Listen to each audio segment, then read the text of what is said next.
പൂർത്തിയാക്കിയതിലേക്ക് വിമർശിക്കുന്നു. അങ്ങനെ ഒരു ആത്മകഥയുണ്ടോ? വേണ്ട, ഈ അദ്ദേഹം തന്നെ വ്യക്തമാക്കിയിട്ടുണ്ടല്ലോ.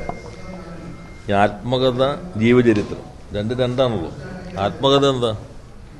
അവനോൻ തന്നെ എഴുതുന്നതാണ്. അദ്ദേഹം തന്നെ പറയുന്നത് അങ്ങനെ ആത്മകഥയില്ല. ഇത് പിന്നെ പാലക്കാട് സ്ഥാനാർത്ഥിയുടെ ആ പുസ്തകത്തിന്റെ മധ്യഭാഗത്തുണ്ടെന്ന് നിങ്ങളെ കൂടി പറയുന്നു. അപ്പോൾ വളരെ ആസൂത്രിതമായിട്ടുള്ള ഒരു പദ്ധതി തെരഞ്ഞെടുപ്പ് ദിവസം തന്നെ വന്നിരിക്കുന്നു എന്നുള്ളതാണ്.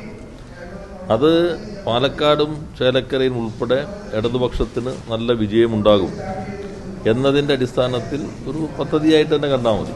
കാരണം അത് സംബന്ധിച്ചിപ്പോൾ പല വിവരങ്ങളും പുറത്തു വന്നുകൊണ്ടിരിക്കുന്നുണ്ടല്ലോ. ആ ഗൂഢാലോചന ആരൊക്കെയുണ്ട് എന്നുള്ളത് പിന്നീട് അറിയാൻ കഴിയുള്ളൂ. എഴുതിയ ആൾ തന്നെ പറയുന്നു എൻ്റെ ഒരു ആത്മകഥ അങ്ങനെയില്ല. അപ്പോൾ അതാണ് ഈ ഘട്ടത്തിലെല്ലാം പരിഗണിക്കേണ്ട വിഷയം. DC ഒരു വർഷങ്ങളുടെ പാരമ്പര്യമുള്ള ഒരു പ്രസാധകരല്ലേ? അപ്പോൾ അവർ ഔദ്യോഗികമായി പറയുമ്പോൾ അതങ്ങനെ തള്ളിക്കളയാൻ പറ്റില്ലല്ലോ. അല്ല, നിങ്ങൾ പലരും എത്ര കാലത്തെ ചരിത്രമുള്ള ആളുകളാണ്. നിങ്ങൾ വിട്ട എത്ര വാർത്തകൾ സത്യമായിരുന്നു. അപ്പം അതെല്ലാം വരട്ടെ എങ്ങനെയാണെന്നുള്ളത്. ഇന്നത്തെ ദിവസം വരുമ്പോൾ തന്നെ എല്ലാവർക്കും അറിയില്ല ഇതിൻ്റെ പുറകിൽ ലക്ഷ്യം എന്താണെന്നുള്ളത്. അതൊക്കെ അദ്ദേഹം തന്നെ വ്യക്തമാക്കിയല്ലോ. എന്നുവെച്ചാൽ ഈ ദിവസം വോട്ടിങ്ങിന് പോണ ദിവസം ഒരു കഥയുമായിട്ട് എല്ലാവരും കൂടി ഇറങ്ങിയിരിക്കുകയല്ലേ. അതിൽ തന്നെ ഇപ്പോഴത്തെ സ്ഥാനാർത്ഥിയെക്കുറിച്ച് ഉൾപ്പെടെ പുസ്തകത്തിന്റെ മധ്യഭാഗത്തുണ്ട് എന്നുൾപ്പെടെയുള്ള കാര്യങ്ങളാണ് വന്നിട്ടുള്ളത്. അപ്പോൾ അത് ഒരു വളരെ ആസൂത്രിതമായ ഒരു ഗൂഢാലോചനയായിട്ട് തന്നെ കാണണം. ബാക്കി കാര്യങ്ങളെല്ലാം അദ്ദേഹം തന്നെ അത് വ്യക്തമാക്കിയിട്ടുള്ളത്. നമ്മൾ അതാണ് ഇപ്പോൾ പരിഗണിക്കേണ്ടത്. ആത്മകഥ എഴുതിയ ആൾ തന്നെ ഞാൻ അങ്ങനെ നിങ്ങൾ പറയുന്ന ആൾ തന്നെ അങ്ങനെ കഥ ഞാൻ എഴുതിയിട്ടില്ല എന്ന് പറഞ്ഞാൽ പിന്നെ നിങ്ങൾ നിങ്ങളുടെ ആത്മകഥ നോക്കാന്നല്ലാതെ വേറെന്താ നോക്കാണ്ട്? അല്ല, അതിപ്പോ നിങ്ങളെല്ലാരും കൂടി ഉണ്ടാക്കുന്നതല്ലേ. നിങ്ങൾ കൂടി എല്ലാവരും പങ്കാളികളായി വരുന്ന കാര്യങ്ങളല്ലേ ഇതല്ല.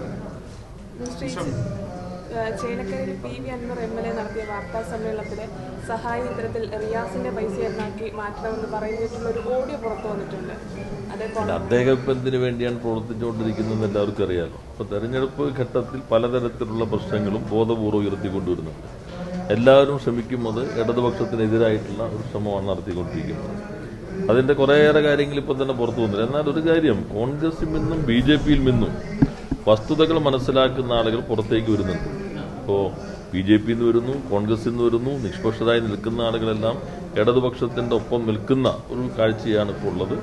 വളരെ നല്ല രീതിയിൽ തന്നെ പ്രവർത്തനങ്ങളാണ് നടന്നുകൊണ്ടിരിക്കുന്നത്. ഇപ്പോൾ അദ്ദേഹം ഉൾപ്പെടെയുള്ള ആളുകൾ വന്നിട്ടുള്ള കാര്യങ്ങൾ ഇപ്പോൾ മാധ്യമങ്ങൾ തന്നെ പുറത്തു കൊണ്ടുവന്നിട്ടുണ്ടല്ലോ. പ്രത്യേകിച്ച് ഇപ്പോൾ ഞാൻ അതിനെ വ്യാഖ്യാനിക്കേണ്ട ആവശ്യമില്ല.